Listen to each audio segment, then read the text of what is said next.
So hi everyone, we are now opening webinar number 14 of the graduate program in economics at the Institute of Economics of Federal University of Rio de Janeiro. Today we are glad to welcome Professor Gerardo Fujii-Gambero from UNAM, Universidade Autônoma do México. He will talk about quality of Latin American manufacturing exports. The talk is based on two papers. Differences in the quality of manufacturing exports of Mexico and Korea by technology level, and unit price of manufacturing exports that process natural resources from Latin America. You can find in the event page at the Institute of Economics website these two works. Professor Gerardo, thank you for having accepted our invitation. Please feel very welcome, and the floor is yours. Thank you, Lydia. I'm going to speak in the universal language, but English. I hope you will understand. First of all, I want to thank the invitation of the graduate program in economics of the Federal University of Rio de Janeiro to present my work about the subject I call quality of export. I'm going to expose two recent unpublished articles written this year. The first one compares the quality of manufacturing export of Korea and Mexico, and the second one examined the subject for some kind of manufacturing export based on natural resources, following the unit prices of these products according to the stage of transformation.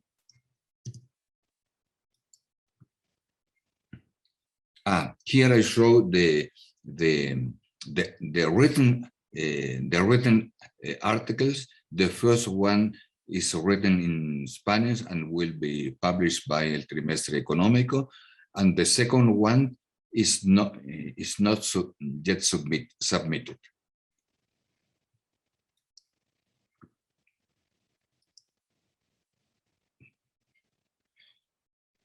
It is well known that the question of the quality of export doesn't appear in David Ricardo.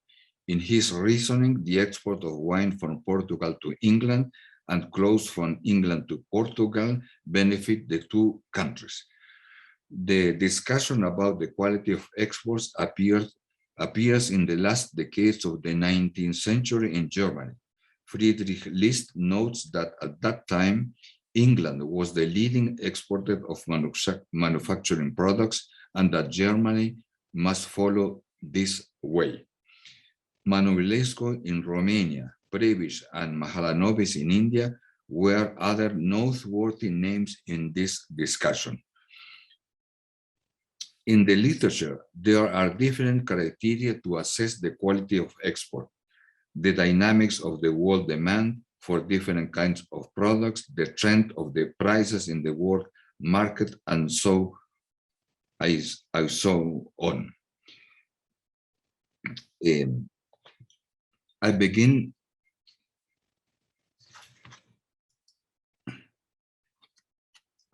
with the comparing the quality of exports of Mexico and Korea by technological level, and here I show the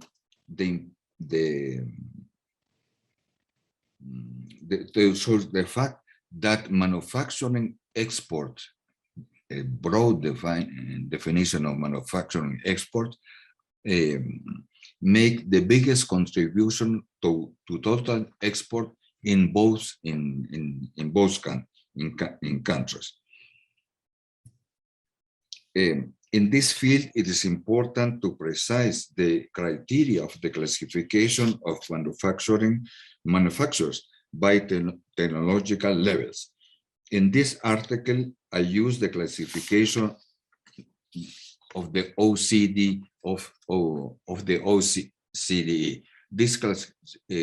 This classification distinguishes four technological levels: high, medium, low, and low. And here I show some example of sectors, products, no, included in each level, no.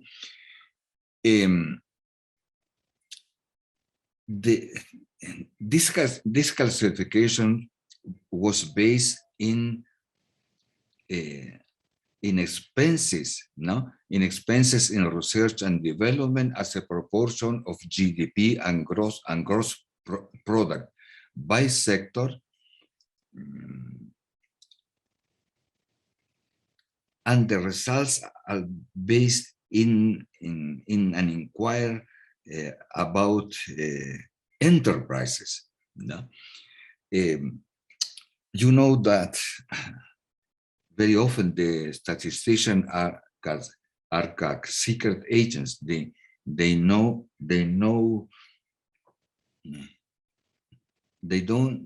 don't explain how they reach the results. You may understand that this inquiry was in all OECD countries, but it's not completely clear. So maybe this classification is valid for, I don't know. No, I'm not sure. Maybe all members of the OECD, but I think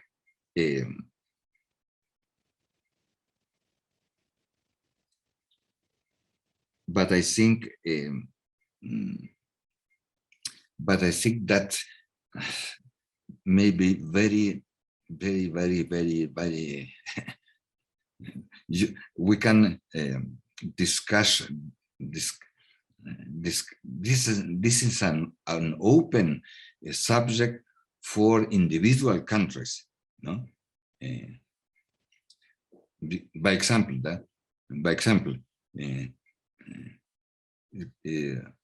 computers, high-tech sector, but computers, this sector, the sector producing computers in Mexico is really high-tech. I'm sure that not, no? And maybe the same sector in other countries like Korea is really a high-tech sector.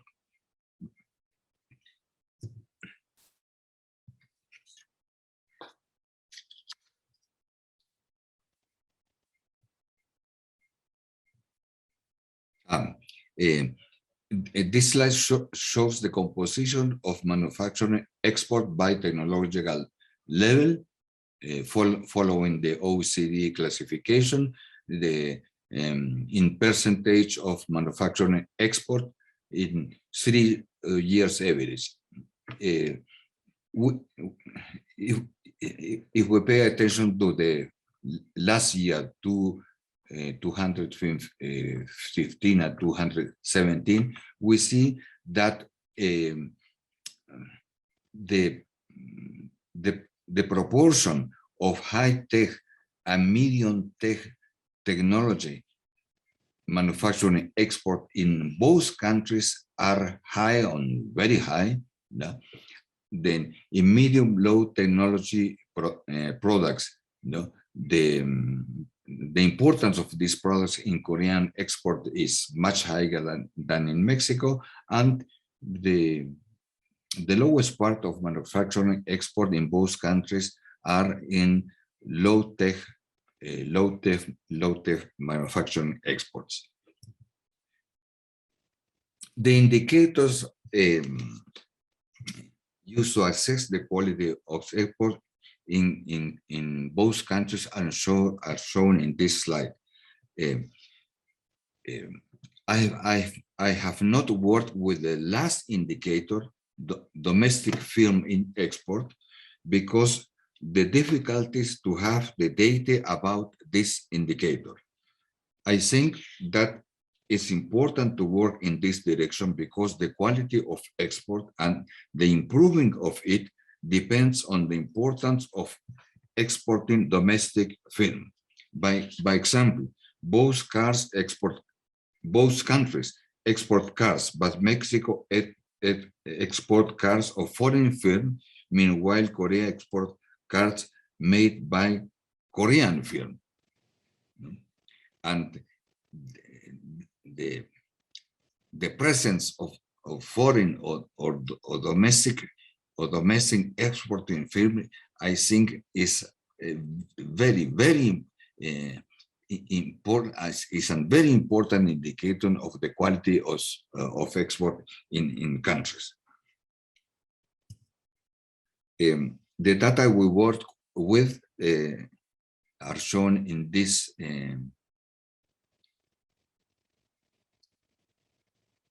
No, that's not correct. No, the data we work in this article are from the OECD trade in value added, and the data for the second article are from this Center for Profit Studies and International Information. Well, this slide shows the ratio between domestic value added contained in export and its two components: total domestic value in export as proportion of export T, D, direct domestic value added contained in export, and I, indirect domestic value added contained in export. And in the whole, we see that I must minimize this. Yeah. In the whole, we see that the proportion of domestic value added in Korean export is significantly higher than in Mexico, except in the medium low manufacturing export.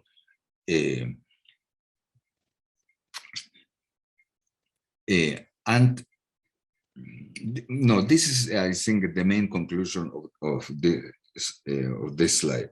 No.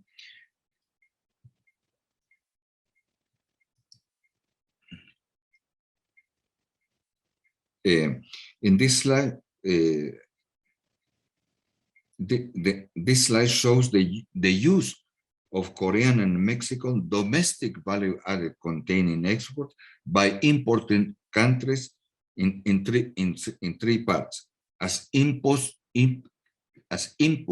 to produce export, VAX; as inputs to produce for the domestic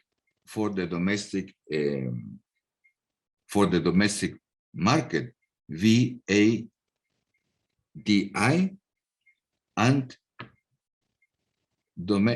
domestic value added contained in final goods. We can see that the proportion of Korean domestic value added used by the rest of the world to produce export is much higher than in Mexico. So the insertion of both countries in the global network of exchanges of value added is very different.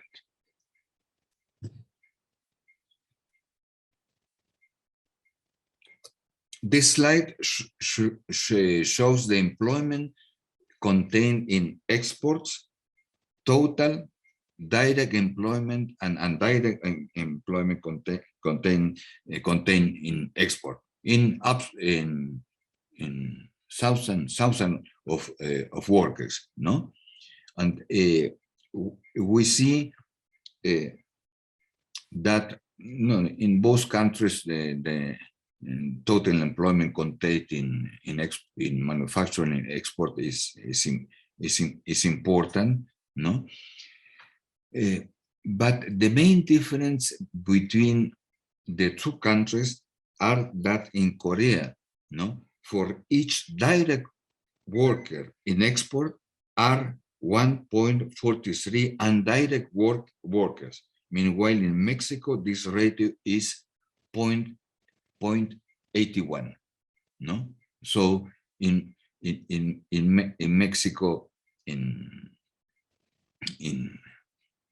Mexico, direct employment is the most part of total employment contained in this export, but in Korea, the proportion of indirect employment contained in this export is much more important than in Mexico. So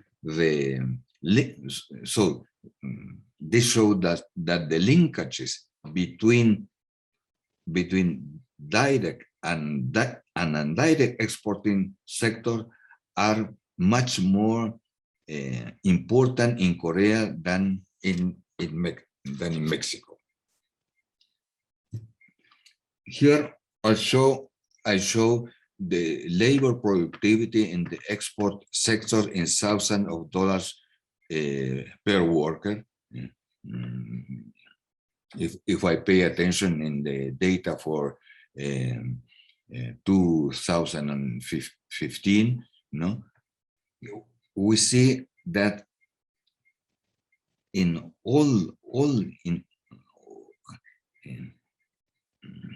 in total export, in total manufacturing export, in manufacturing export by technological level, the labor productivity in Korea is much higher than in Mexico, and that in these years, no, the difference in labor productivity between both countries is broadening over time, no?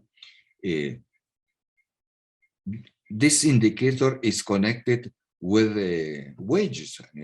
Here is the average annual compensation, the wages for in wages of workers in both countries, no? And if the difference in productivity are very big, so you can expect that the difference in wages are very broad between Korea and Mexico. So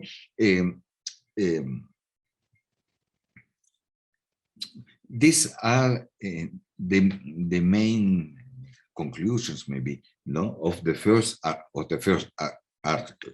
Now I proceed with the subject of the unit prices of manufacturing export that process natural resources in some Latin American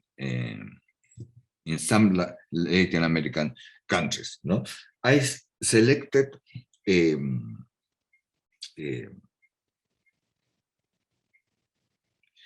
selected four products, no, shown here, and some countries in which these products are an important part of exports. The content of the whole article is shown this,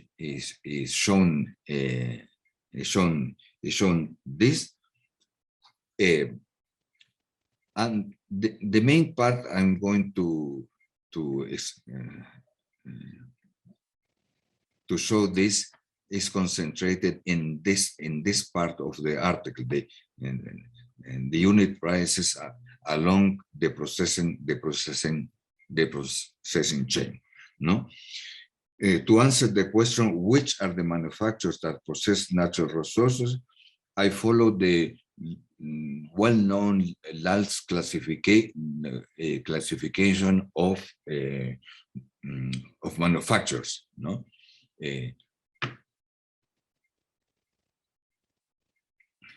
Here in dark, the categories are here in dark. No, manufacture based on agricultural resources. No, this and other type of product in this category. Manufacture based on other natural resources. No, in LALS these are metallurgical, non-metallic minerals, and chemical industries. Products is better, but I included here, or there are an important category of low-tech manufacturers that transform a natural resource with content, or maybe high content of design and engineering. No. And the products are here, no? Textile, clothing, footwear, and so on. And there are other medium technological manufacturers based on processes that transform natural resources. These are complex sectors: synthetic fibers, fertilizer, plastic, iron, steel, and pipes. So. In the article, I distinguish two concepts of natural resourcing, processing, manufacturing. The narrow one includes the first two. No, this is the LAL concept of this kind of manufacturers, and the broad concept includes the first one and the third and the fourth. No, and I present data in the both, using both concepts, the narrow concept and the broad concept. Well, the data sources and years, the indicators. Here in Spanish, unit price of export in dollars per kilogram. The data sources are shown here. No, the base is a very rich database based on the trade classification. No. For soya, I used the database of Stata, no, and UNSAStat. I don't remember for which kinds of products. No, for the years included in the research, oil and gas, oil, gas, and derivatives, means of these years, and copper, iron, steel for.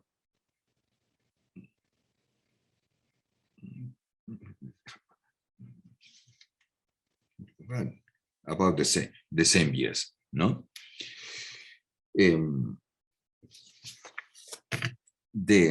recent literature about the subject has coined the expression curse of natural resource in different directions. That countries specialized in this kind of export are low growth countries. No, are in equal unequal societies. These sectors operate as enclave sectors, no? And that the social, political, and institutional characteristic of these countries are no good for the development of the economy and the society. But in the history of economic development, you can find some countries rich in natural resources that achieved success based on the transformation of natural resources. And the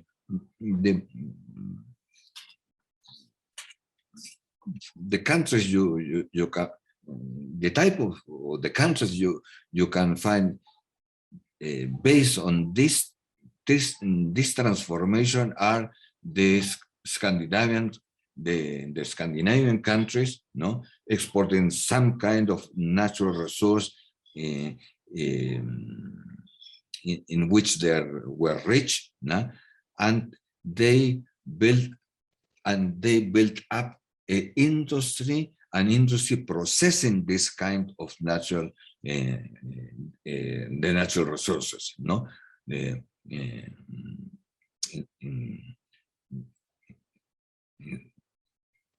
In Scandinavian countries, no, Sweden, Norway, Finland, and Denmark is rich in meat and milk, and developed an industry processing these products. And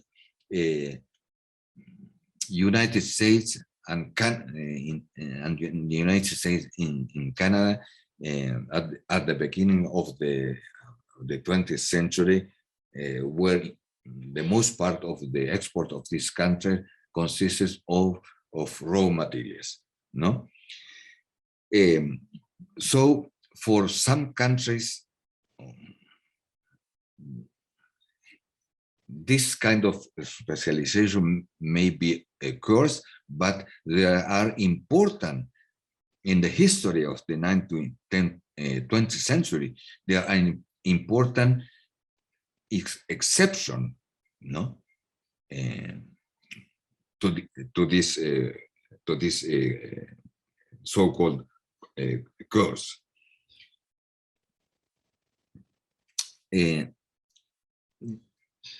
This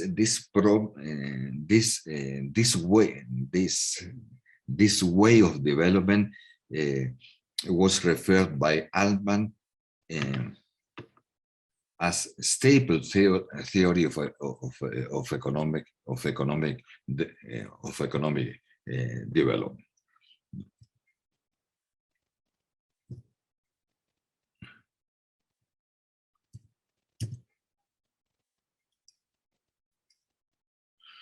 Well, in this slide shows the composition of export in some rich countries. The countries are divided in two blocks. In the left one groups 4 countries in which export of primary products are an important part of total export: Australia, Canada, Norway, and New Zealand, no? And the left block, this maybe nine countries, no? Groups countries in which primary export make a little contribution to total export, but in both groups, manufacturing export based on the transformation of natural resources are an important part of total export. In some countries, much more important than export of high and medium-high products. I use here the broad concept of this kind of manufacturers, no? here, no, and the narrow concept, that's the large concept of this kind of manufacturing here, and in red I showed the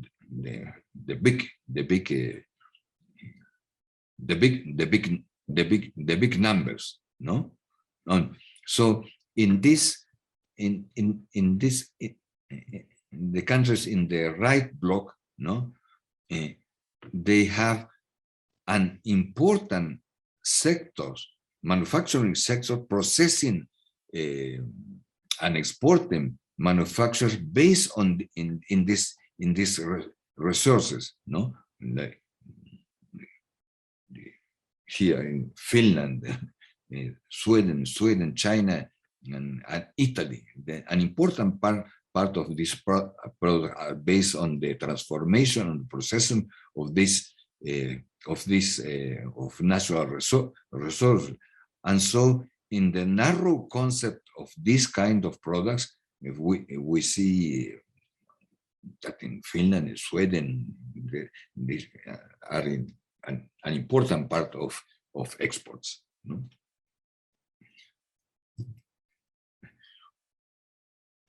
This slide shows the composition of export in 6 Latin American countries. The data show that in these countries, primary export and export of natural resources based on manufacture are important, and the only exception is Mexico. No, in Mexico, the contribution of this export are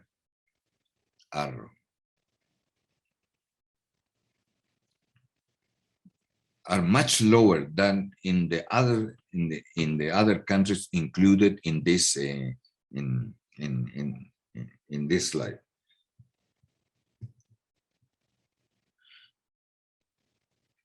This slide shows the contribution of the 4 products to the export of these countries, no, petroleum and petrochemicals. Well, you see the data here. This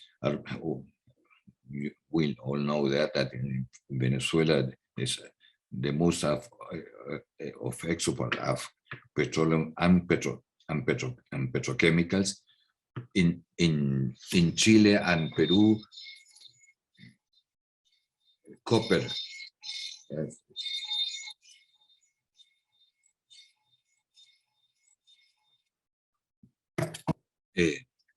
are very important. The export of copper are very important. Iron, here are the data for iron and steel and soybeans. In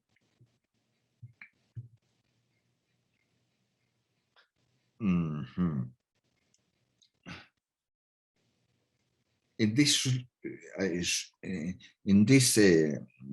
slide, I show as example, no, some data of the petrochemical chain we work with, no, and the other chains were examined in the same way, but I'm not going to show in this presentation the data for the other chains, because in this article, the most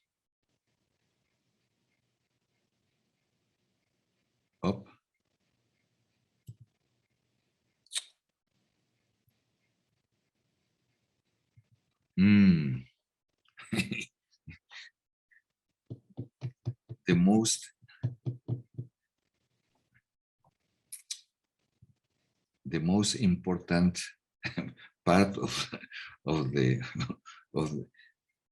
I don't understand why I cannot show the most important the 4 more important slide of this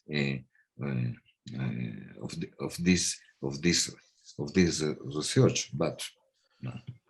Gerardo, quero que projete da cá? Ou... A ver, en ese caso... yo Son tengo, las figuras. a ver,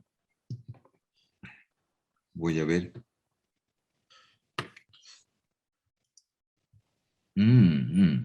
No, this, I cannot show Oh, this, I cannot show this, no? yeah, okay, This, okay. Okay, I can show for you if you don't mind. Let me share.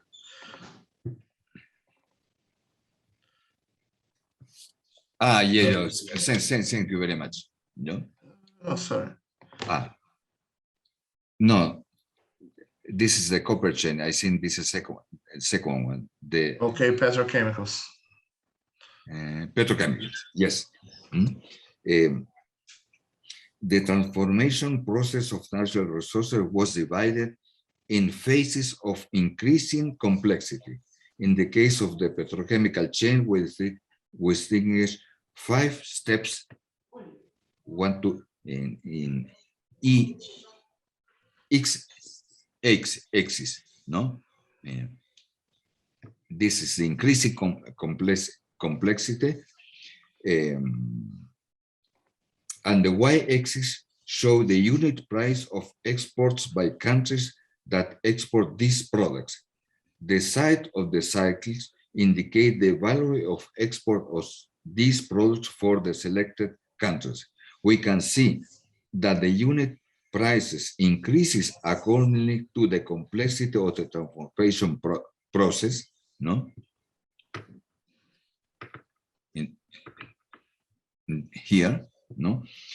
That Latin American countries are in the left bottom corner of the figure, with exports concentrated in the first steps of the transformation, and countries like Germany and Japan with exports in the 5th phase of transformation, with mean unit prices about 5 times higher than the unit prices of export by Venezuela, Mexico, Russia, Norway, and Saudi Arabia. No, I followed the same method for the exports of copper. Please, then the next, no, of copper. That's important export in Chile, Peru. Export concentrated in the first phases of the transformation, and countries like Japan, Germany, and China export elaborated products based on copper, no, with high unit prices. The next one, no, please. This is the position of countries in the iron steel chain. Brazil is in the most part, the export of Brazil are in the second step, no, with low unit prices, and these countries are exporting elaborated iron steel products with high unit prices, no? And in Mexico is here, no, in this in the export of these products. And the last one shows the unit price and position of selected countries in the soybean chain.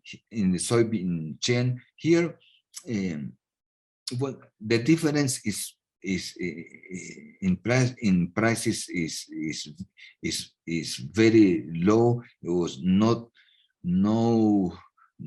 correlated with the position in the chain. No, you see, Argentina is export processed soybean products. No. With unit prices that are not different from the Brazilian export of these products, but the position in the chain is different that from Brazil, no? Well,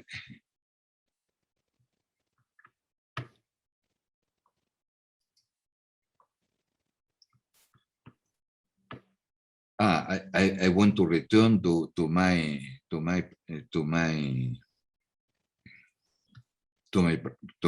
presentation. Yes, you can share it again.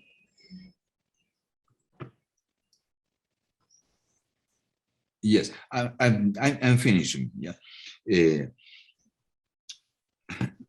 the general conclusion of this of this research, no, are presented here.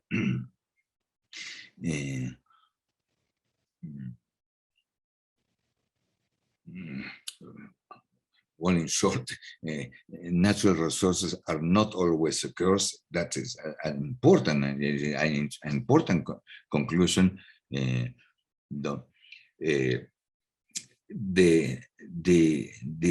sectors processing natural resources are an important sector of the economy of developed countries, no?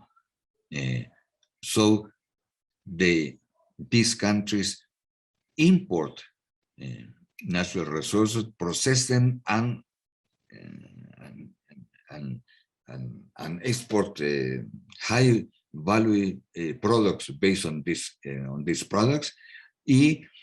And the last one, that Latin American countries are characterized by a concentration of primary products and manufacturers based on them with low level of transformation. I think that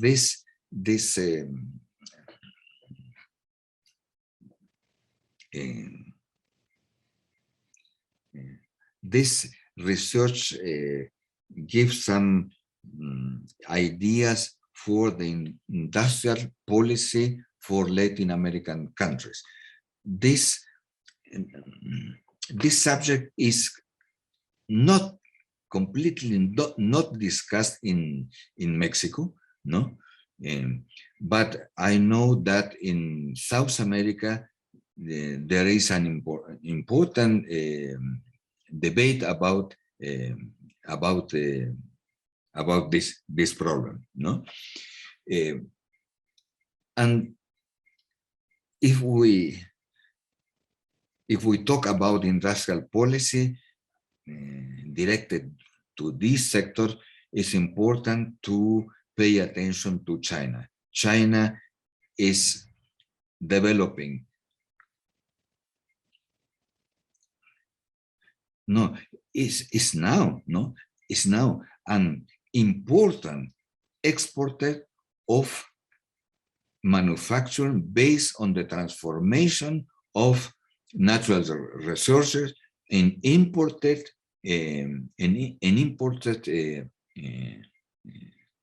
natural resources. That an industrial policy for Latin America in this field will confront